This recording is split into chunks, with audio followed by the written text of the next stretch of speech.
del libro sería, consideremos que está todo dado Faraday, habíamos comentado algo de cuasi estacionario, pero lo habíamos comentado, entonces hagamos así, veamos qué es, vamos a compartir una pestaña o compartir. Bueno, veamos qué vamos a dar hoy, en principio. Ustedes me van corrigiendo si es algo que ya vimos.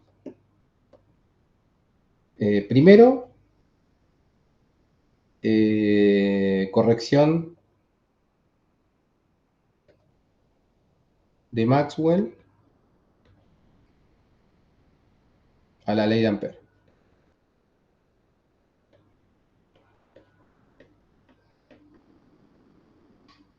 ¿Estamos? Segundo, eso en realidad sería, o sea, esto sería, en realidad,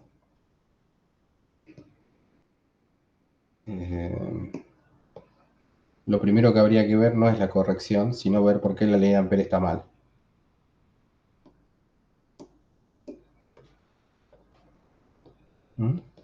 ¿Por qué está mal la ley de Ampère?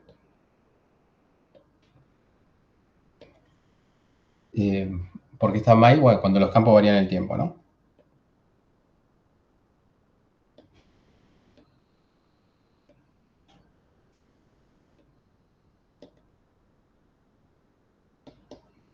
Segundo, ¿cómo es la corrección? Tercero, quizás poder ver algún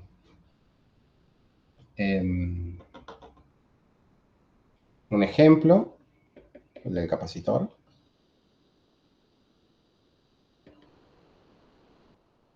Cuarto, ya escribir las ecuaciones de Maxwell.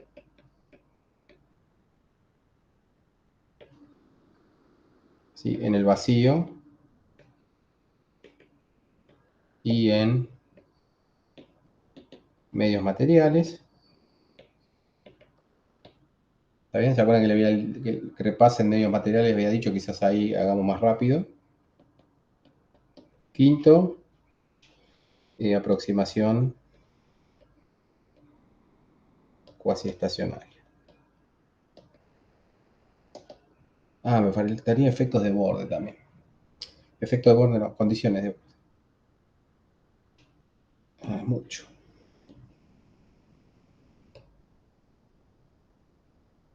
Eso es lo que veríamos hoy. Si hay algo que ya, y me digan, no, esto no lo tenemos re claro, condiciones de borde. Yo, o sea, voy a tratar de dar, no textualmente lo que dice Griffith, por eso ya lo leyeron, ¿está bien? Vamos a tratar de decir otras cosas en función de lo básico que es lo que dice Griffith, ¿está bien? ¿Ok? A ver, están todos ocultos atrás. Está bien, sí. No, ¿Sí? hombre. Perfecto. Primero, ¿por qué la ley de Ampère está mal cuando hay variación de los campos en el tiempo?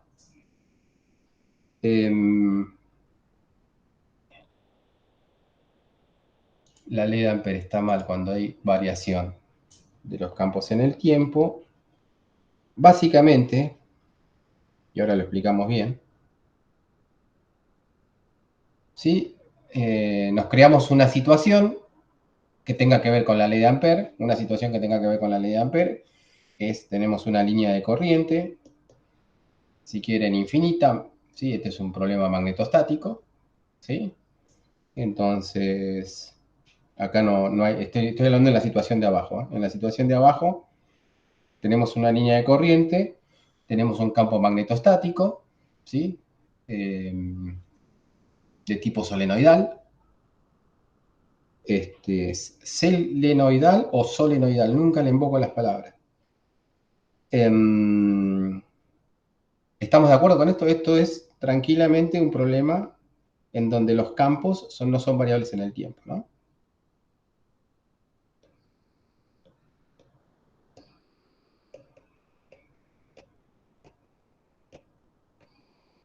En este caso no vamos a tener campo eléctrico, solamente tenemos campo magnético. Pero bueno, o sea, hablando en general, no hay dependencia temporal de los campos. Y en este, si yo me encargo de mantener la corriente constante en el tiempo, el que está arriba, básicamente tiene que ver con cortar el cable de abajo. Yo de alguna manera me la ingenio para mantener esta corriente constante en el tiempo. Está claro que si no es constante ya desde el vamos, tenemos campos dependientes del tiempo, ¿no? Lo que vamos a tener acá es, en las placas de este capacitor, es una acumulación de carga, ¿sí? Con el tiempo, y esa carga va a ser I por T, ¿sí? Va a aumentar linealmente con el tiempo, de esa manera. Y del otro lado vamos a tener una carga menos Q igual a menos I por T. ¿Está bien? Por lo tanto, el campo eléctrico que vamos a tener en el medio va a ser un campo variable en el tiempo. Incluso pensándolo desde el punto de vista magnetostático, ¿no? Perdón, electrostático. ¿Está bien? O estático en general. Así que ahí ya tendríamos una situación en donde es muy probable que tengamos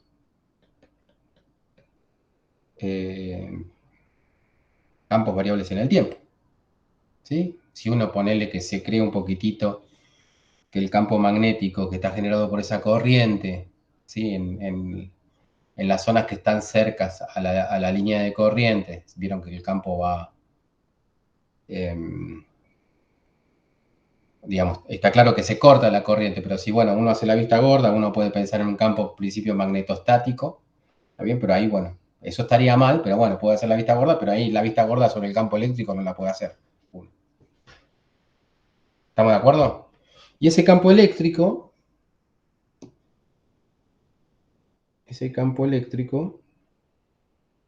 tiene una forma sencilla si seguimos usando la aproximación de un conductor, de un capacitor de placas paralelas infinitas, que no lo es, pero bueno, hagamos esa suposición. Ese campo eléctrico es sigma sobre epsilon cero, ¿no? Sigma es la densidad de carga, epsilon cero, sigma es la carga sobre el área, la carga es I por T, o sea que ese campo eléctrico que hay entre las placas del capacitor sería I por T sobre área epsilon cero. ¿Está bien? Acá entonces estaríamos claramente en una situación donde tenemos campos variables en el tiempo.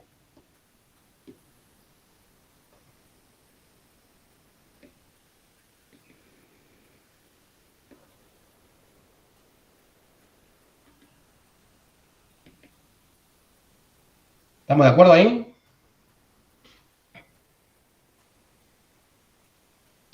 Sí, ¿no? Sí. Más Sí. claro, échale agua.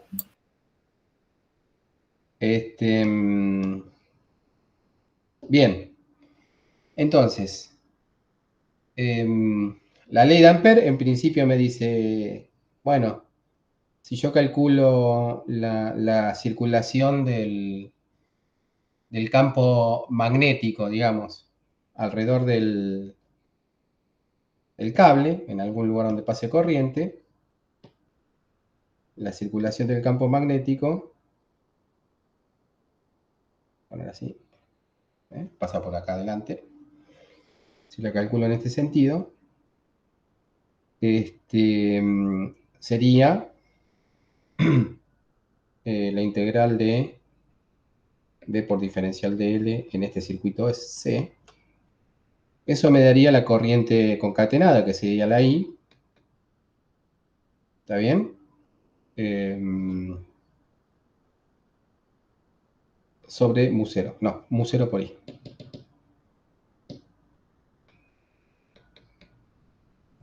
¿Está bien? Eso sería como en el caso magnetostático.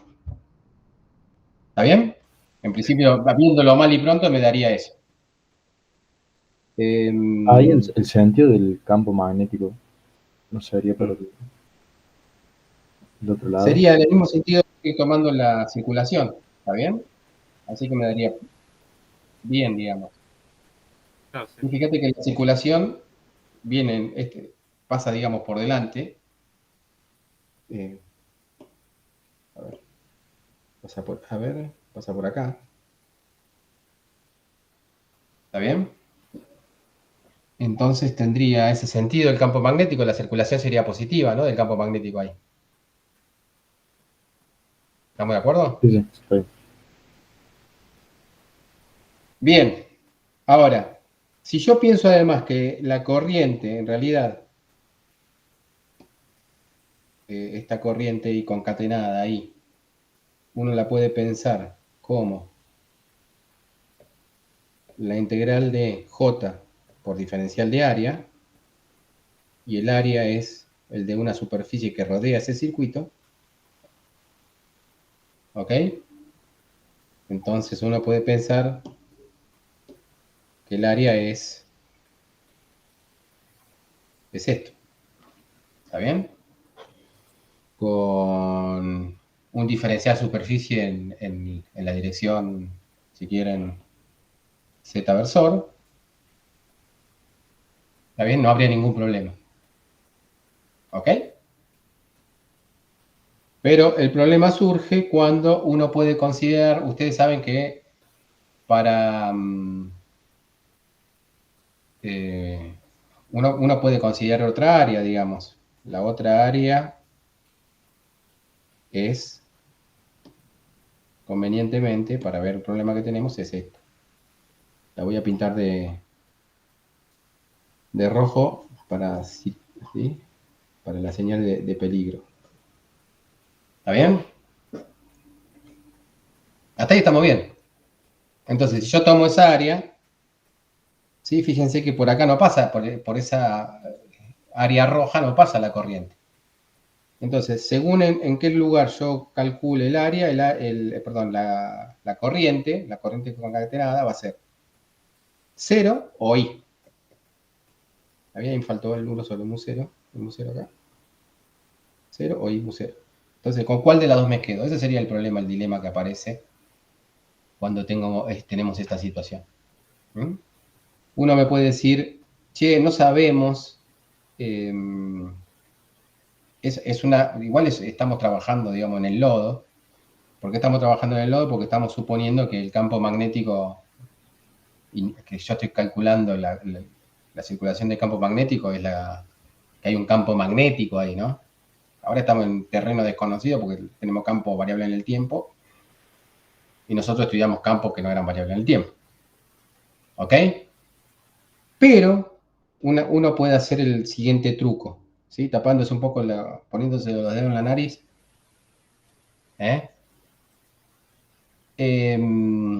Obligar, ¿sí? A que haya una especie de corriente en ese lugar donde no hay corriente, que esté dado por la variación del campo magnético para pegar la cuenta. Si fíjense que el campo eléctrico es IT sobre A epsilon 0, es parecido a I mu 0 si uno agarra y divide esto con respecto al tiempo. ¿Está bien? Si lo divide con respecto al tiempo, lo multiplica por A y por epsilon 0 y lo divide por mu 0, no, lo multiplica por mu 0, da lo mismo, ¿no? Sí. ¿Está bien? Entonces, esto que está acá, que es nuestro campo eléctrico, ¿sí? Esto que es la multiplicación del área, que podríamos pensar que es una integral en superficie, uno lo que puede hacer es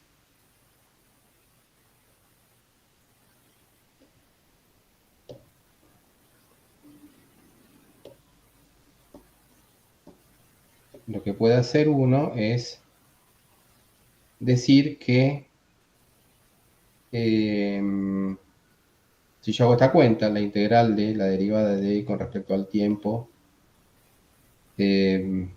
por diferencial superficie, y acá le pongo por epsilon 0 y mu 0,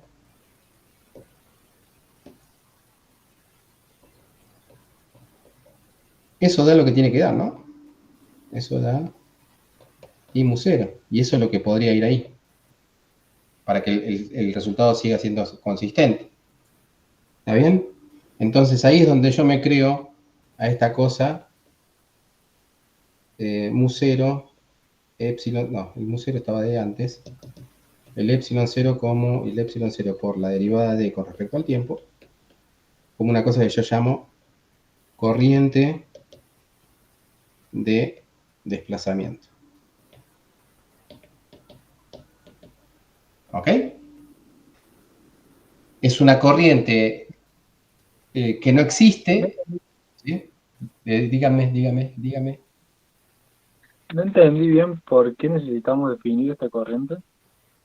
Y porque Por el lado este. para que el resultado, digamos, cuando vos integres, cuando calcules la corriente concatenada, ¿sí?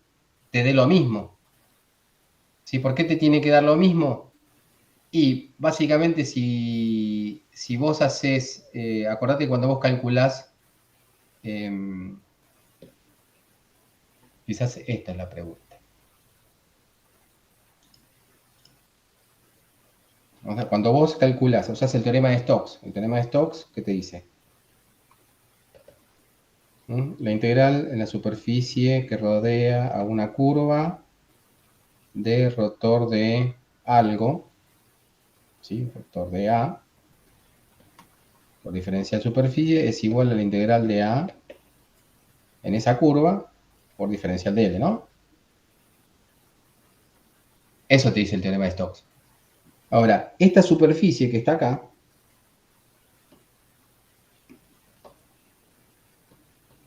tiene que ser, puede ser cualquiera, ¿eh? Cualquier superficie, ¿sí? Que esté definida por la curva. ¿Está bien? Que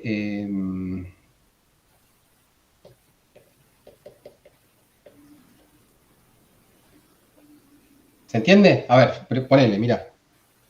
Para verlo mal y pronto. Fíjate, imagínate esta curva, una curva sencilla. ¿Sí? Esta curva, vos tenés esta curva, vas para allá, viene por acá y viene hacia el frente. También uno podría pensar, bueno, la superficie que está definida por esa curva es exclusivamente esta superficie. ¿Sí? Pero si yo agarro y te muestro, digamos, otra superficie que sea, a ver, la elevo un poquitito acá. Pongo vértice acá y fíjense lo que hago. Hago esto acá, hago esto acá, ¿sí?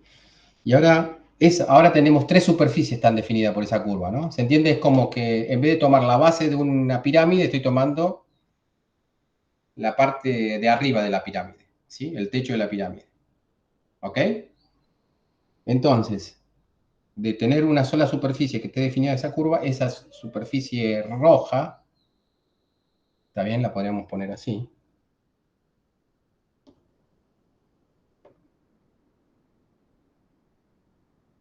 Este es el mismo caminito. Mismo caminito. Y este por acá, por arriba. ¿Está bien? Bueno, esa superficie también está definida por esa curva y tendría que ser lo mismo integral en esa superficie, en la roja, o en la superficie azul. ¿Por qué? Porque fíjate que cuando vos integrás, por ejemplo, están claros los tres lados ahí, ¿no? Está un lado allá al fondo a la izquierda, al fondo a la derecha y un lado del frente, ¿no? Tenemos. Ahora, suponete que vos vas al lado del fondo a la izquierda. Si vas al lado del fondo a la izquierda, fíjate que eso se recorre de esta manera. A ver, vamos a ponerlo con diferente amarillo. Sí, voy así,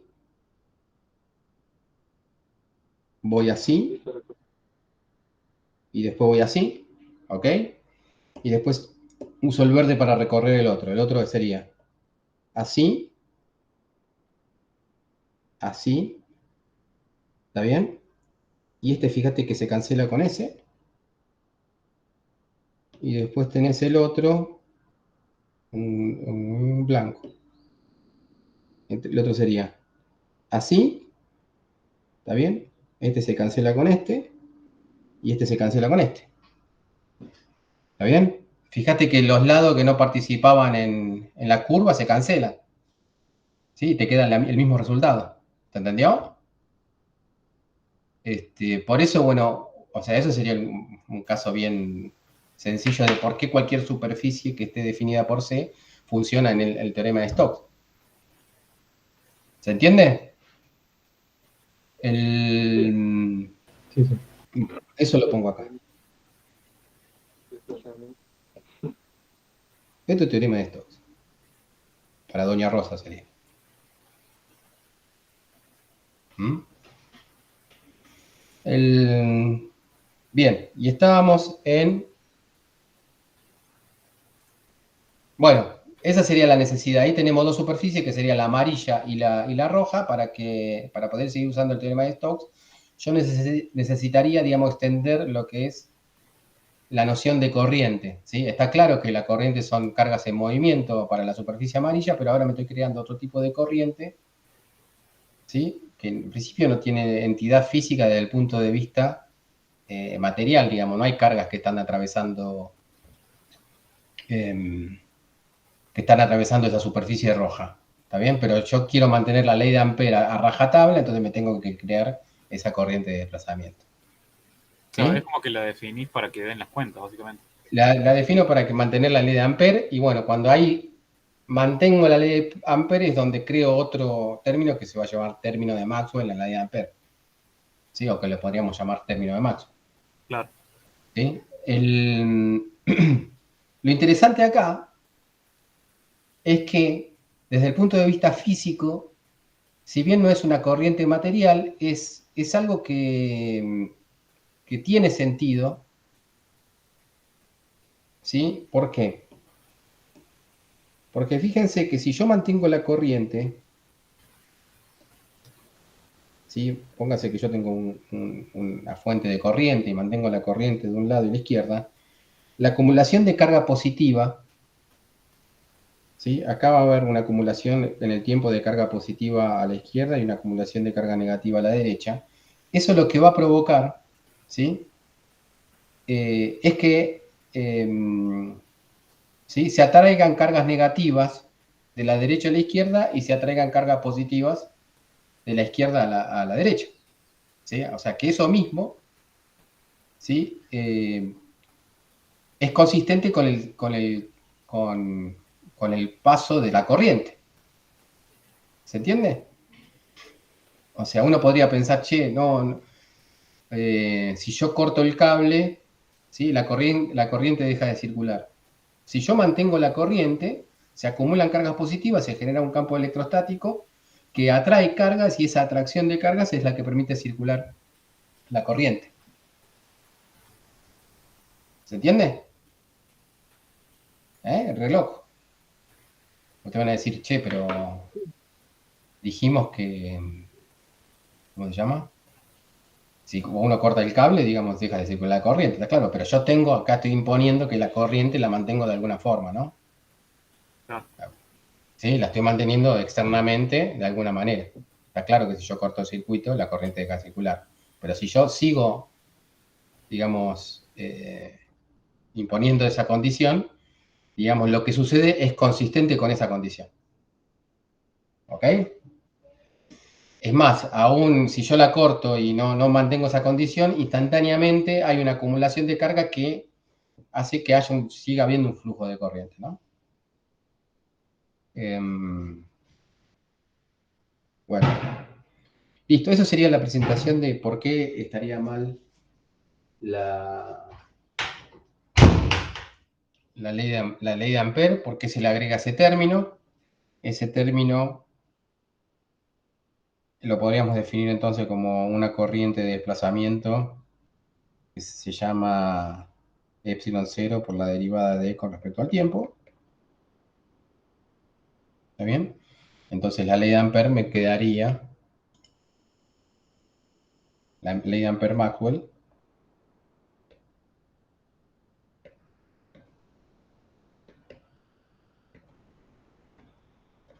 sería rotor de B igual a mu0, la J de conducción, JC es de conducción, más la corriente de desplazamiento que sería mu0 por, mu0 viene de antes, y la corriente es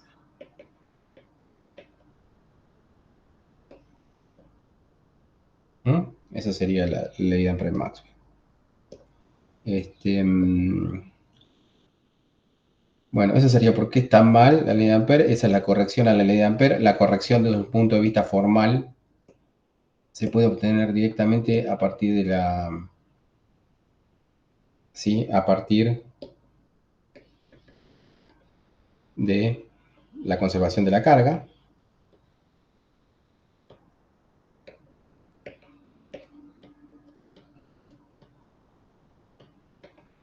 O sea, habíamos dicho que la conservación de la carga se puede expresar de esta manera. Entonces, si yo sé que la ley de Ampere necesita una corrección y esa corrección, ¿sí? La puedo definir con algo que falta. ¿Está bien? Pongo algo ahí, que no sé qué es. Le tomo la divergencia a toda la ecuación. Si yo tomo la divergencia a toda la ecuación, me queda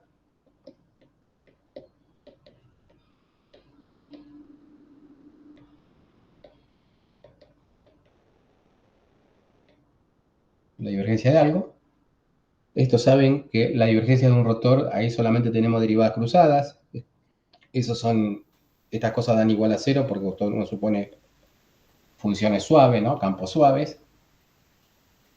O campos bien definidos. Por la ley de conservación de la carga, divergencia de J es menos la derivada de ρ con respecto al tiempo. ¿Sí? Entonces, lo que queda es que, si ahí despejo, divergencia de algo, me queda igual a mu0 por la derivada de ρ con respecto al tiempo. ¿Sí? Pero ρ a la vez es la divergencia de por epsilon 0, ¿no? Claro. ¿Está bien? Ahí de vuelta uso que las derivadas parciales mixtas son iguales, paso la derivada temporal incluso la derivada temporal con las derivadas espaciales, y me queda que la divergencia de algo es igual a la divergencia de mu0, y ahí le pifié en algo, ¿eh? Ah, está bien, mu0, epsilon 0, no, está bien. La derivada de con respecto al tiempo. ¿Está bien? Entonces uno lo que propone es que algo, que era lo que faltaba, es eso que habíamos determinado antes. ¿Está bien? Eso sería a partir de la conservación de la carga. De cierta forma, lo que hicimos antes también era conservación de la carga, ¿no? Porque de alguna manera, ¿sí? Al obligar esa corriente, fíjense que esa corriente de desplazamiento está contabilizando la carga que se está acumulando en el capacitor. ¿Está bien? O sea, ahí está la conservación de la carga. Esa corriente que venía por el cable izquierdo, ¿sí? Se expresa, digamos, con el tiempo con una carga acumulada en la pared del capacitor. ¿Está bien? O sea, tener en cuenta eso es tener en cuenta la conservación de la carga. Nada más que en forma indirecta porque aparece, digamos, en el campo eléctrico que nosotros tenemos en cuenta ahí en el medio del capacitor. ¿Se entiende? ¿Mm? Sí, sí. Bueno. Bien. Entonces, ya tenemos las ecuaciones de Maxwell completas. Porque tenemos las 4 ecuaciones,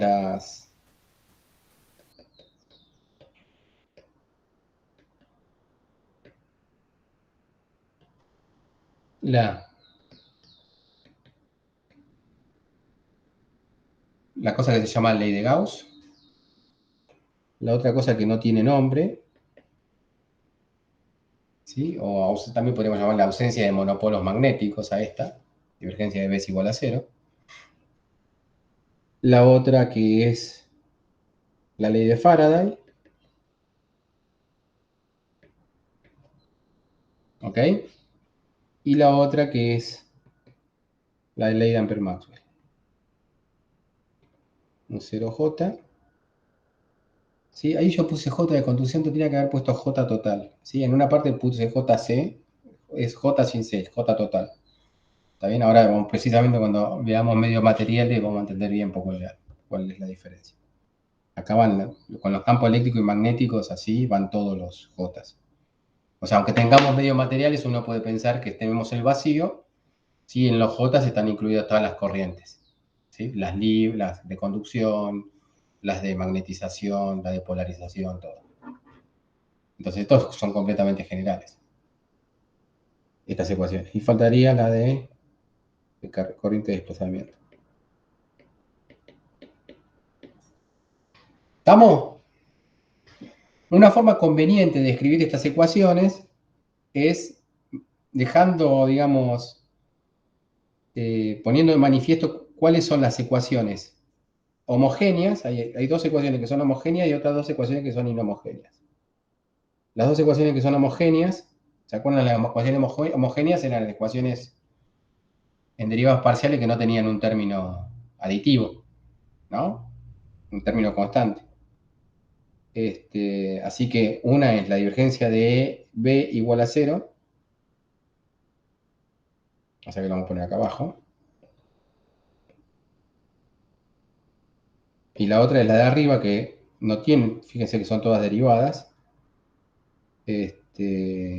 Derivadas o aparece, en todas aparece el campo, no aparece un término constante. O sea que no dependa de los campos. Son ecuaciones lineales en los campos. ¿Sí? Y la parte, esa no tiene parte inhomogénea, entonces uno lo podría poner así.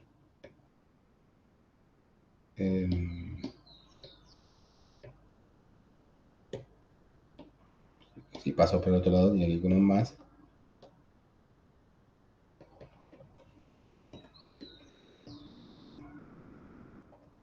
Estas son las ecuaciones homogéneas.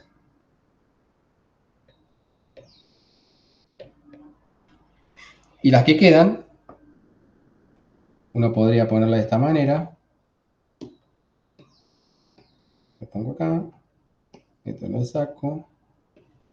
Esto lo saco. Esto lo pongo ahí.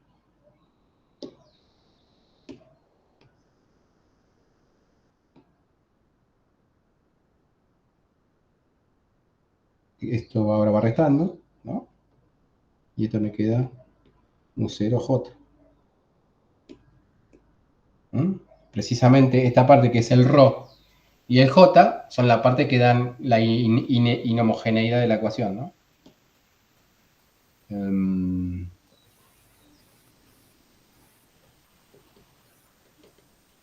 ¿De qué sirve distinguirlas así? Sirve para que, bueno, desde el punto de vista matemático, digamos, para que vos sepas cómo, qué método emplear, y desde el punto de vista físico que sirva para que veas cuáles son las fuentes, ¿no? Acá aparecen lo que llamamos la fuente de los campos.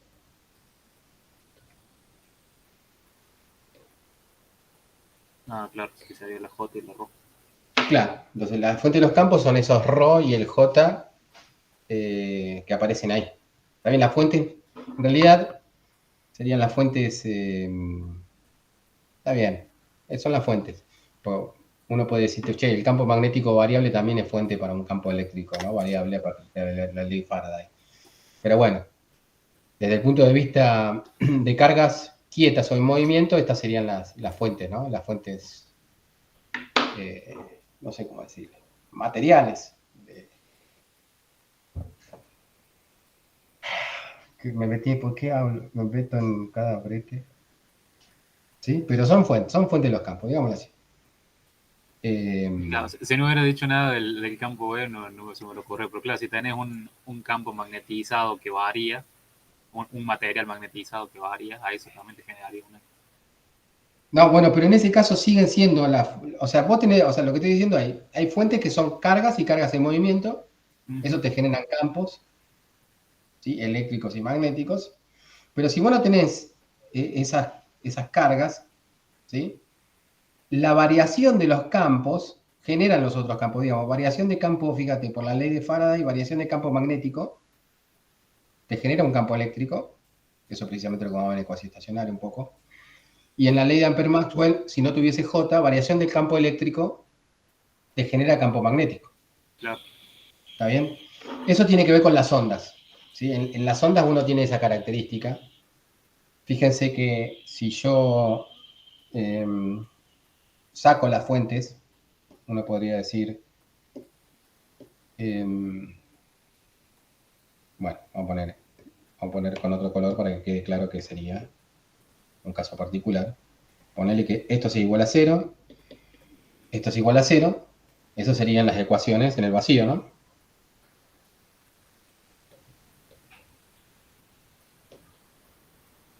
¿Ok? Uno podría decir, bueno, chile, las ecuaciones de vacío, todo es 0, entonces puedo proponer como solución E es igual a 0 y B es igual a 0 y ya es solución de problema. ¿Ok? Ecuación de vacío, yo podría proponer como solución esto.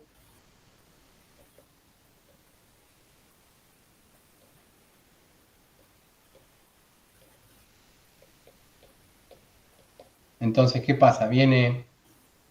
Un matemático viene y me va a decir, te olvidaste de las condiciones de contorno o de borde,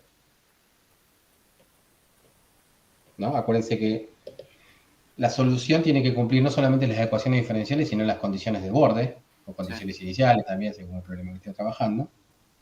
Condiciones de borde.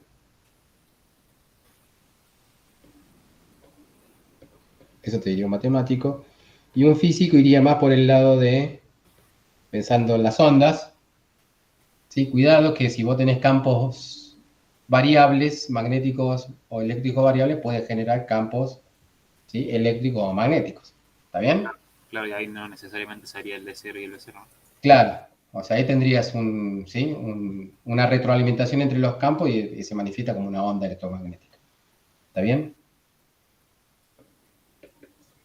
¿Está bien? Sí. Pero bueno, siempre que uno pueda, digamos, siempre está bueno proponer como solución 0. Pues puede ser que te estés rompiendo la cabeza y la solución es esa. También lo bueno es que estas ecuaciones, ¿sí? Permiten solamente una solución si el problema está bien planteado, igual que en mecánica, ¿no? Hay un solo futuro en una trayectoria si el problema está bien planteado. ¿Ok? O sea, una solución única. Bien. Bueno, estas son las ecuaciones de Maxwell. Seguiría... el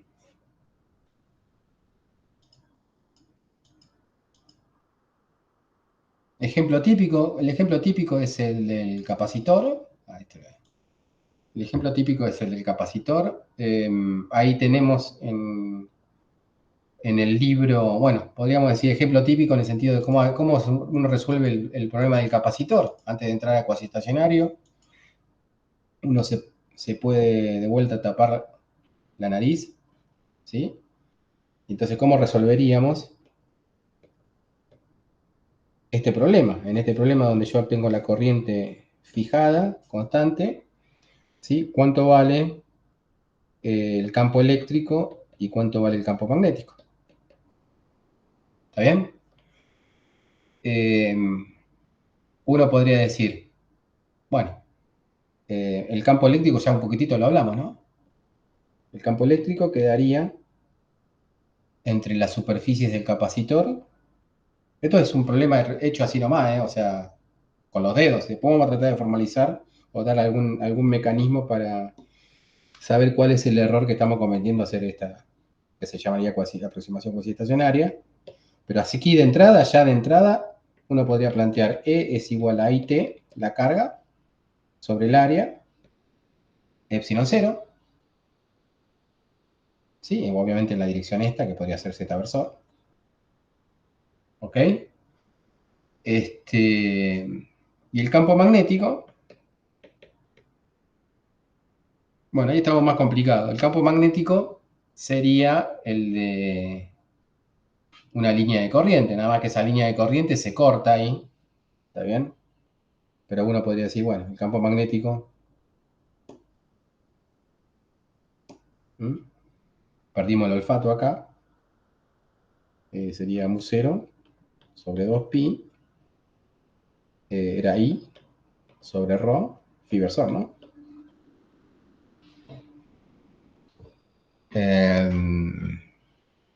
¿Ok? Uno podría decir eso. ¿O no?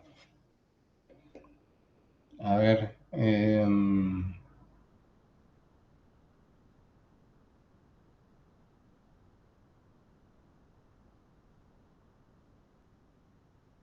Bueno, esto lo vamos a ver después. Ahora hay alguna cosa que no... Estamos suponiendo, yo que sé, estamos despreciando, o sea, suponiendo que el intervalo ese del capacitor es suficientemente corto.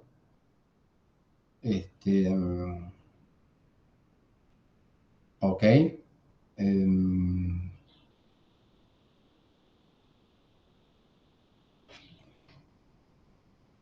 Bien, quizás convenga meter ahora el cuasi estacionario. ¿Les parece? ¿O no? Porque da justito. Acá ya tenemos las ecuaciones de Maxwell completas y por lo menos ver el cuasi estacionario más o menos bien, después entender de qué se trata y hacer las cosas más rápidas.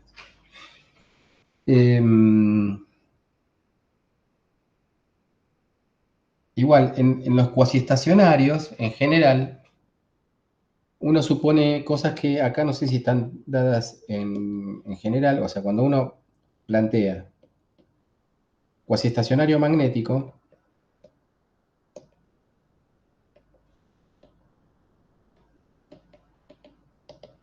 en general lo que se plantea casos donde el ρ sea igual a 0, ¿sí? Y el J, ¿sí? Sea un J0 por coseno de omega t, ¿está bien? Un J que varíe en el tiempo, ¿está bien?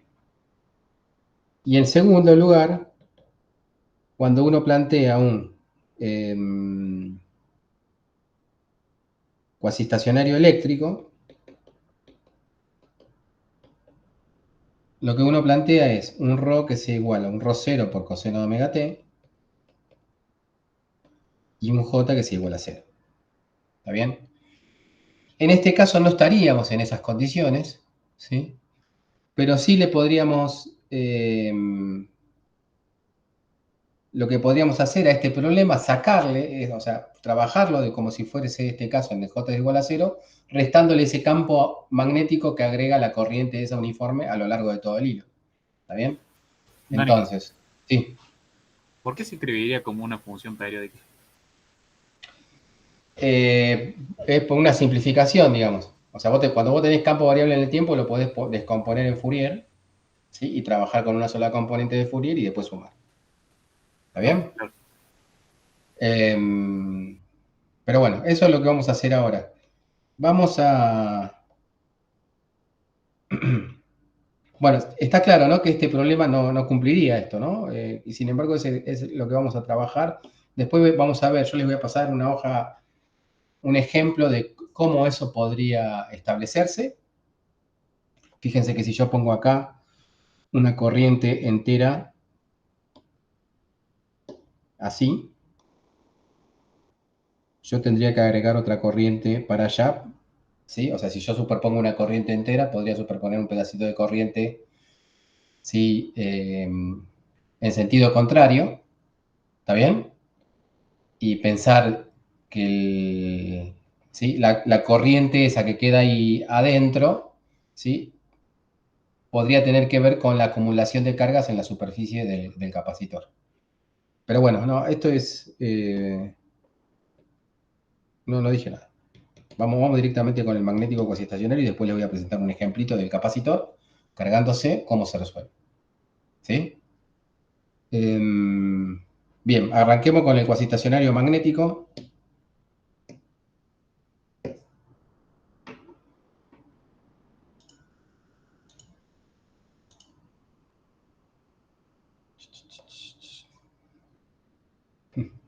Bien. Habíamos hablado algo, pero ahora ya vamos a poder hablar con más propiedad. Vamos a arrancar primero suponiendo que tenemos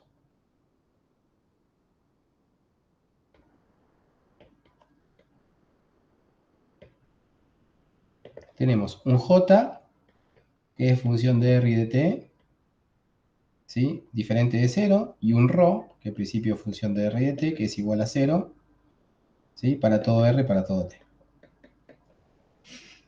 ¿Está bien? O sea que no tenemos cargas expuestas. Obviamente si tenemos J tenemos cargas de movimiento, pero no están expuestas porque están canceladas con las que no están en movimiento. ¿Estamos de acuerdo?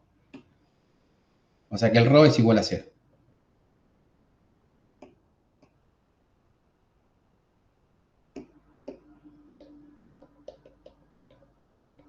Esa es la condición. Después podríamos trabajar casos donde el ρ es diferente de 0, pero para simplificarlo, ¿sí? Tomamos eso. O sea, el caso más general sería como las ecuaciones son lineales, ¿ok? Uno puede combinar las dos soluciones en el caso más general. Pero para ser ordenado, uno trabaja de esta manera, con el J, considerando un J diferente de 0, un ρ igual a 0, y lo plantea como una solución muy parecida a la magnetostática. Y bueno, y al J de R de T, uno lo puede pensar en principio como, en el caso más general, lo puede pensar como una integral, ¿sí? En el tiempo, o sea, puede pensarlo como una, a ver, vamos a llamarlo de J, la transformada de Fourier, ¿sí? En el tiempo sería J de R de S omega. En física 4 trabajamos con S, pero bueno, acá pongámosle omega. Pero pasa que me acuerdo más la fórmula con el S. ¿Está bien? Esto sería menos infinito, infinito. E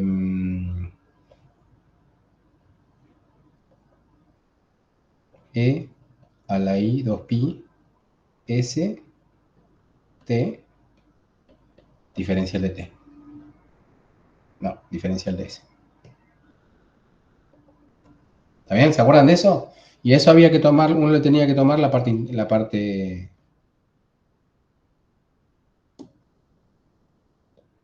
real, ¿no? Acá estamos, igual que en física 4, aprovechando que las ecuaciones de Maxwell son lineales y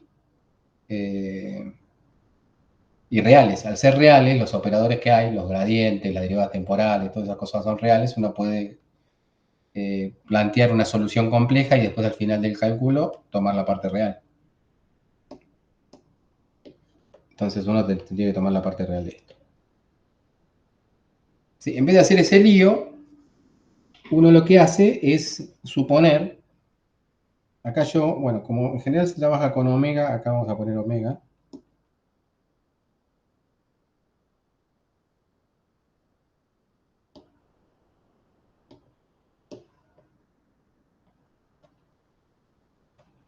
¿Está bien? Entonces uno lo que hace es resolver para un caso particular. Un caso particular donde la componente de... ¿Está bien que vaya así el detalle? Sí, ¿no? La componente de Fourier, o sea, está suponiendo que mi J de R de T en realidad no es toda esa expresión, es el quilombo. Mi J de R de T es esto. ¿Mm? Solamente tomo esa situación. ¿Mm? Bien. Para colmo, como esto es función de omega, uno podría plantear a este JDR de omega como un desarrollo en Taylor en omega. ¿Sí?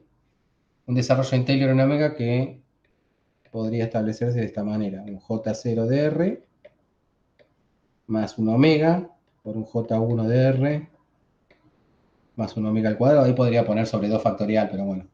Van a ver que en realidad, ¿se entiende? Eso es lo que hicimos en la clase pasada. Entonces, ¿cuál sería la situación más sencilla de suponer? La situación más sencilla, que es la que siempre se plantea, uno podría seguir esto, ¿eh? O sea, uno puede estar en una situación donde haya un J que dependa de omega de alguna manera, ¿sí? ¿Sí? Con la cuadrática, una cúbica en omega, tranquilamente podría tratarlo, digamos, con este método que le voy a dar. Pero bueno, la situación más sencilla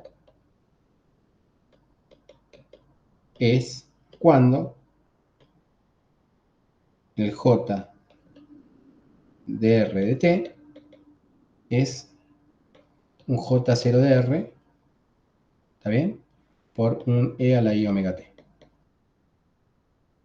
¿Está bien? Sería este. Tenés una J en el espacio que varía en forma armónica. ¿Se entendió? Sí, pero ¿de qué dependería que aparezcan más omegas? O más Y términos en todo caso. dependería, digamos, de cuán complicado es el caso que vos estás estudiando, digamos. Si vos querés estudiar un caso un poquitito más particular y en ese caso particular tenés una corriente que varía de, o sea, por ejemplo, tener una corriente lineal. ¿Viste la corriente esa que teníamos en el capacitor? Sí, Bueno, esa corriente no varía en el tiempo, no di, pero suponete que en una corriente lineal en el tiempo hay unos ejercicios, una corriente que sea I igual a una constante por T. ujú, ¿Está bien? Ahí tenés que hacer, primero escribir esa función como, ¿sí? Ahí tendríamos un problema, porque esa no puedes calcularla, calcularlo por Fourier, porque para calcularlo por Fourier, ¿sí? Acordate que tiene que estar en menos infinito y más infinito tiene que valer cero. Y una lineal ahí sonaste. Pero bueno, agarrás el caso particular y empezás o sea, tenés que primero calcular la transformada de Fourier y una vez que calculaste la transformada de Fourier, hacer el desarrollo de esa transformada de Fourier de Taylor. ¿Sí? Y todo eso va a tener sentido cuando las frecuencias tuyas sean bajas. ¿Está bien? Porque este desarrollo de Taylor, fíjate que está hecho alrededor de omega igual a 0. ¿Ok? sí, sí. Entonces, cuando vos quieras ir un poquitito más fino, podés plantear una corriente, ¿sí? Que tenga un término lineal en omega. ¿Ok? Y ojo con el término lineal en omega, el término lineal en omega es sobre la amplitud, la parte armónica, ¿sí? Es otra cosa, ¿no? La parte armónica es el E a la I omega T. Claro. ¿Sí? O sea, ahí cuando hagamos, cuando sigamos, ahí podríamos mostrar dónde uno se puede confundir con eso. Pero bueno, este sería el caso más sencillo. Por ejemplo, una corriente, una línea de corriente infinita que en vez de tenga valor I, sea I0, ejemplo, calcular el campo magnético y eléctrico generado por una línea de corriente que sea igual a I0 por coseno de omega t. ¿Está bien?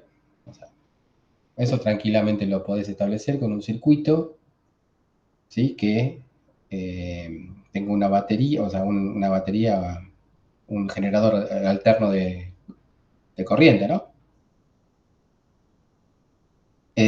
¿Cuál es el campo magnético y eléctrico asociado? Ese sería el problema. Y esto está de más para hacerlo sencillo, más infinito a menos infinito. ¿Mm?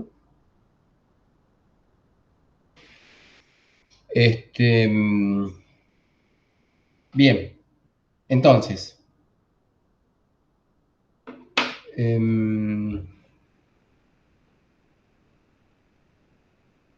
vamos a hacerlo. Uno podría plantear como hicimos la clase pasada, un J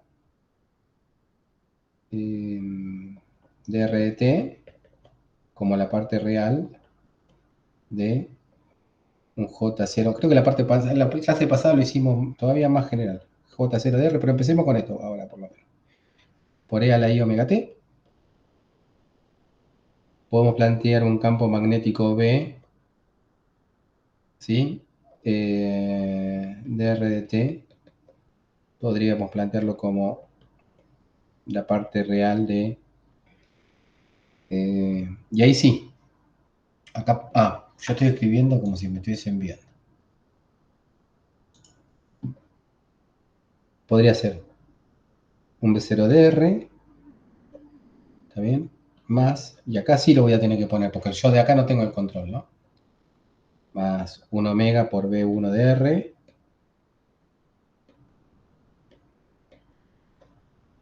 Y así sucesivamente. Todo eso por E a la I omega T. Esto sería lo más general para el campo magnético, ¿eh? Y un campo eléctrico, lo mismo. Lo mismo con E, ¿eh?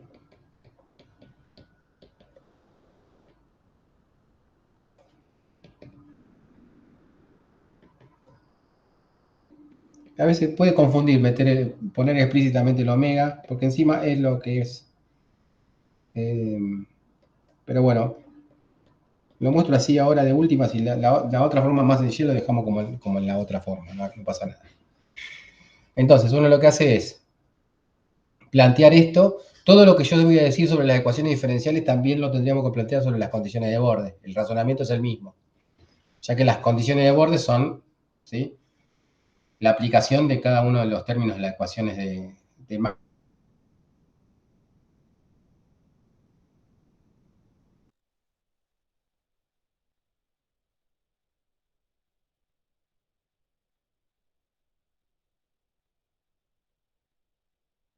¿Qué se le cortó o se me cortó a mí?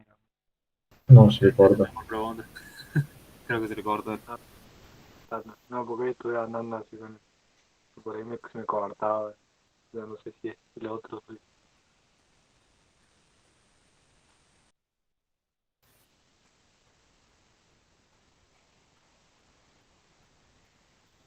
Ahí estamos. Se perdió. Ahí volviste. Sí, ahí está. Volví. ¿Quién fue? ¿Quién? Yo me fui, ¿no? Sí. Sí, Sí. Yo soy el culpable. Sigue grabando, qué bárbaro. Bueno, a ver, para que quede claro lo que voy a decir. Primero lo que voy a hacer es, voy a plantear el más fácil de todo, porque me queda divergencia de igual a cero. Si yo planteo divergencia de igual a cero sobre el E que está ahí arriba, lo que me va a quedar es que esto va a ser divergencia de sub n igual a cero para todo n, ¿no? ¿Estamos de acuerdo?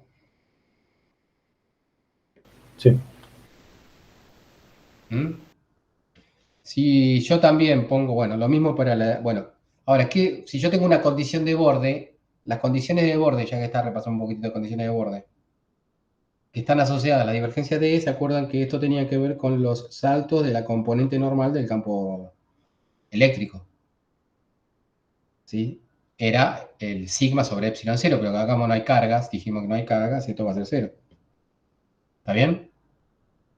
Y sigma se llama justo normal, es el mismo n que yo usé en el desarrollo. A ver, para que quede claro que son diferentes n's, acá lo que voy a hacer es... I ya lo usé, J... Ponerle de otro color, si no. un n, mirá. Ahí está. ¿Está bien? Ese n que aparece ahí abajo es la normal. Entonces lo que me quedaría es una ecuación muy rara, que el salto de la componente normal para cada término del campo eléctrico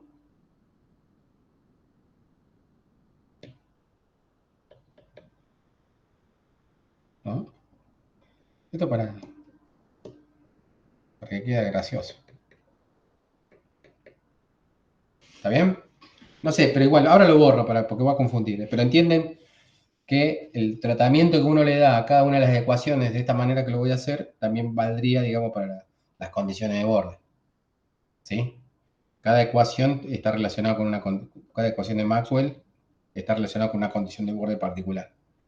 Las divergencias con los saltos en la componente normal y los rotores con los saltos en las componentes tangenciales.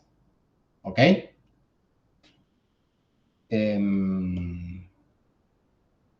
Pero bueno, para no agregar ruido, lo voy a sacar esto. Y me queda el n lindo.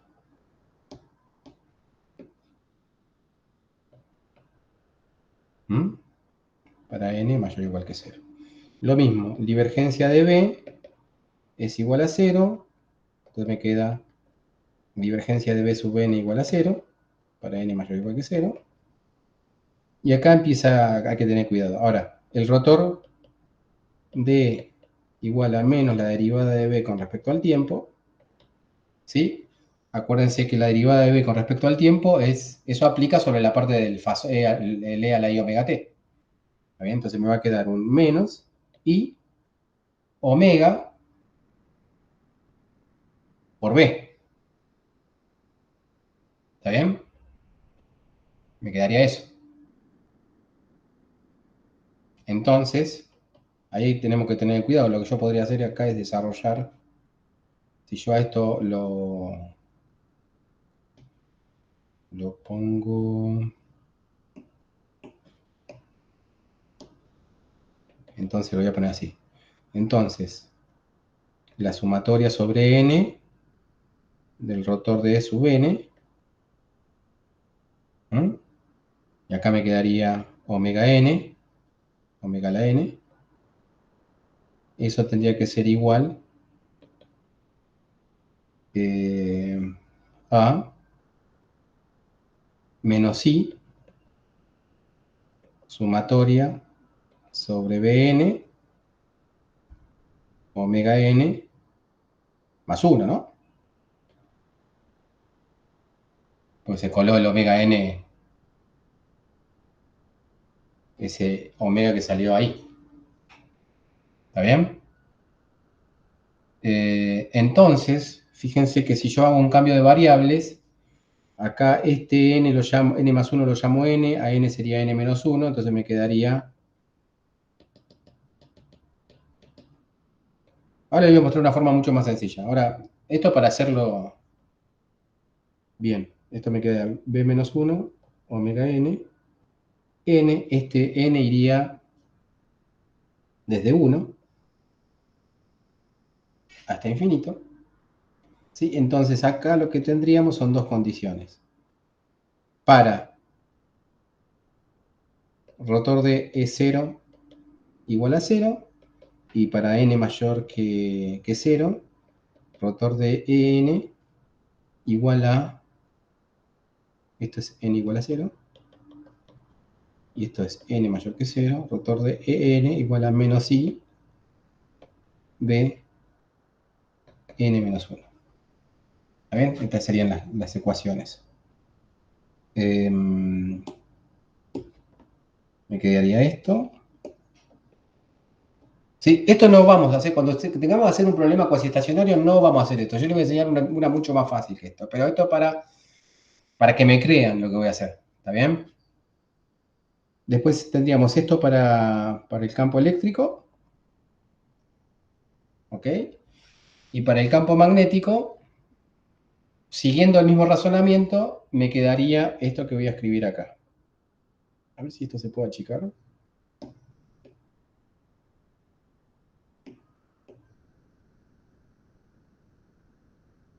Sí, se puede achicar.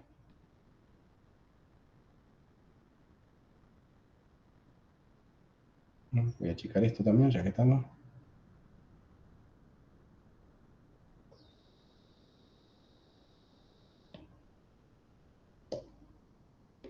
Genial.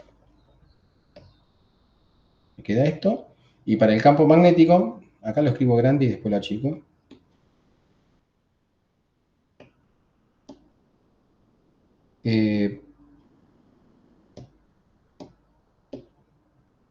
Mientras vayan viendo las cuentas, a ver si me mando una...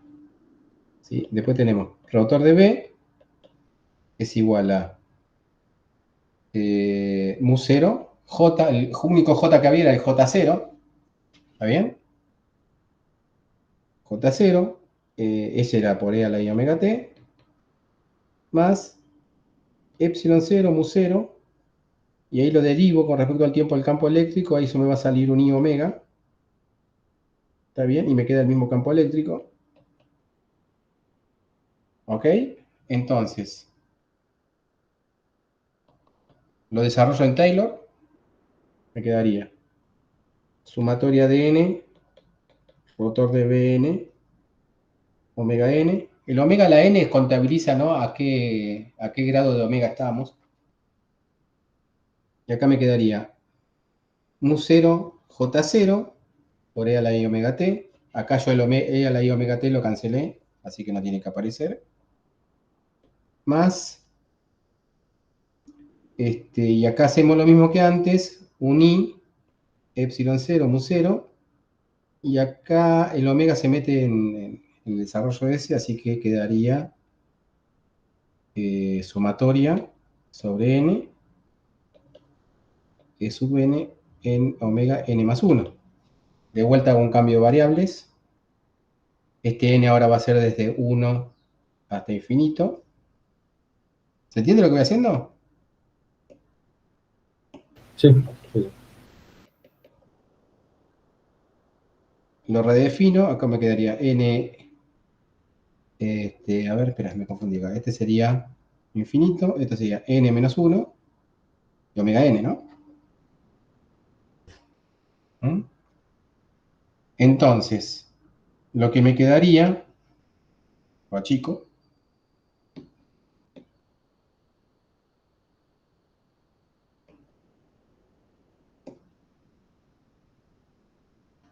controlen si hay un error, ¿eh?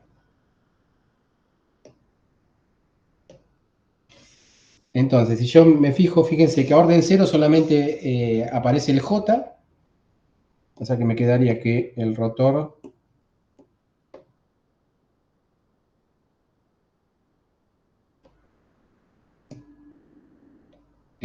de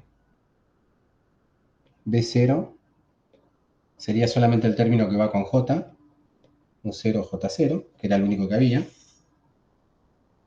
Y después el término que va, esto sería n igual a 0. Y para n mayor que 0, me quedaría rotor de Bn igual a I mu0 epsilon 0.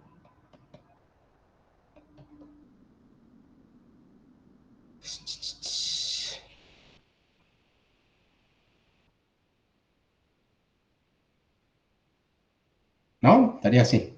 Bueno, después vemos si... Listo. Entonces tenemos...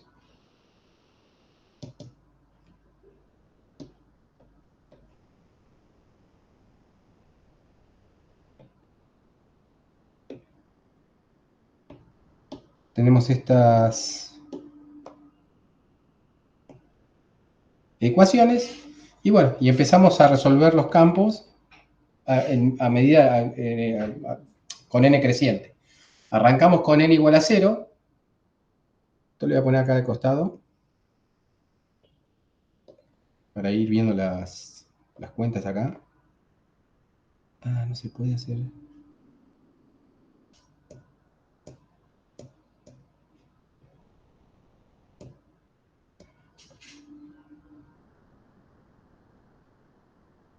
Ahí está.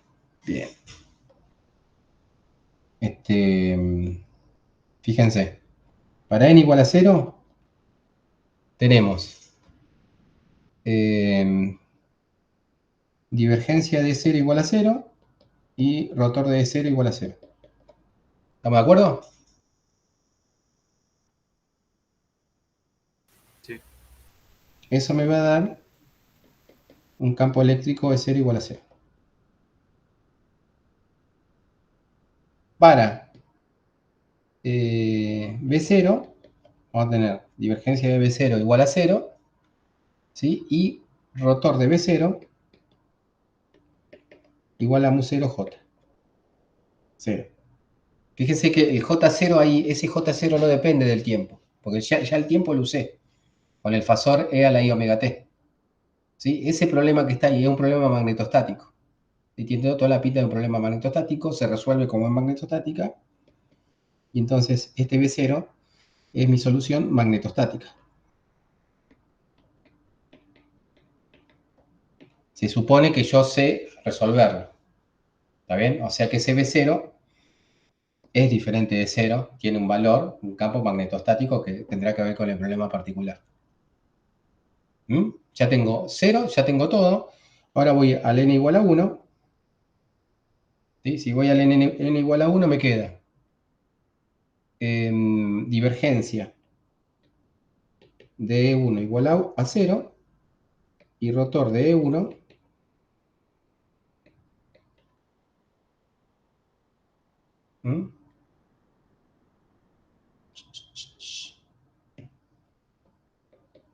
a, y ahí dice menos I B0, ¿no?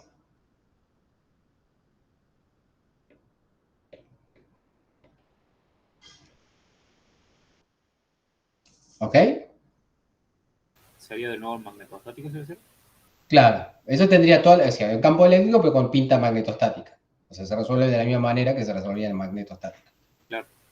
¿Está bien? O sea, E0, perdón, E1 diferente de 0 con pinta, por decirlo de alguna forma, ¿no? Porque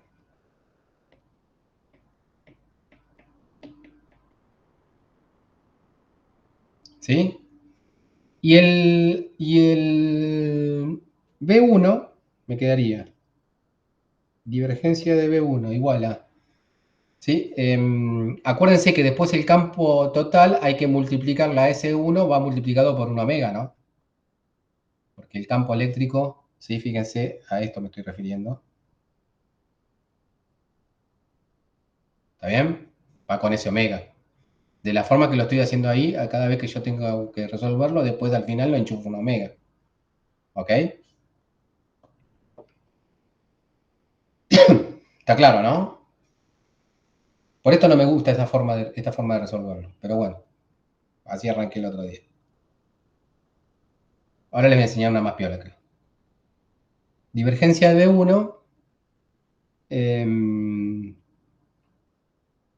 es igual a, fíjense, es la cuentita de ahí, 0. Y el rotor de B1 es igual a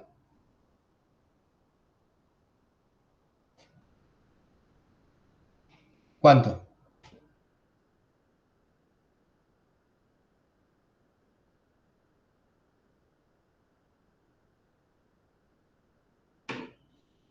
¿Los dormí?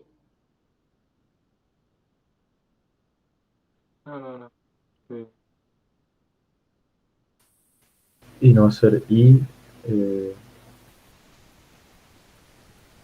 Me quedarían mu0. términos del E0. Entonces, ¿cuánto vale 0? Ah, claro, vale 0. Sí. Entonces, El campo B1 magnético. igual a 0.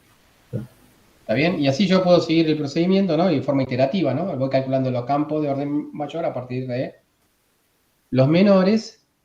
Entonces, cuando yo vaya haciendo, me va quedando B2 diferente de 0, E2 igual a 0, B3 diferente, no, igual a 0, ¿no?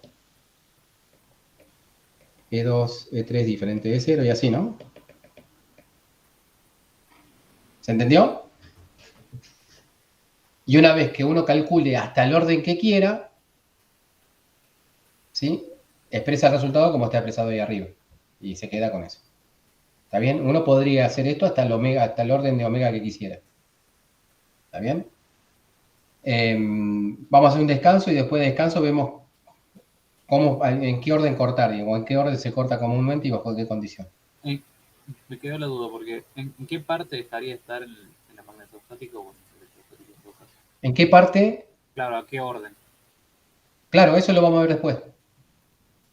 Pero bueno, al principio es hasta o sea, se calcula el B0 y el E1, nada más. Si uno quiere ir a los problemas, es eso. Claro. Pero uno podría ir hasta el B de 11, yo qué sé. ¿Ok? Y más si no lo hace uno el problema, si lo manda a hacer a otro.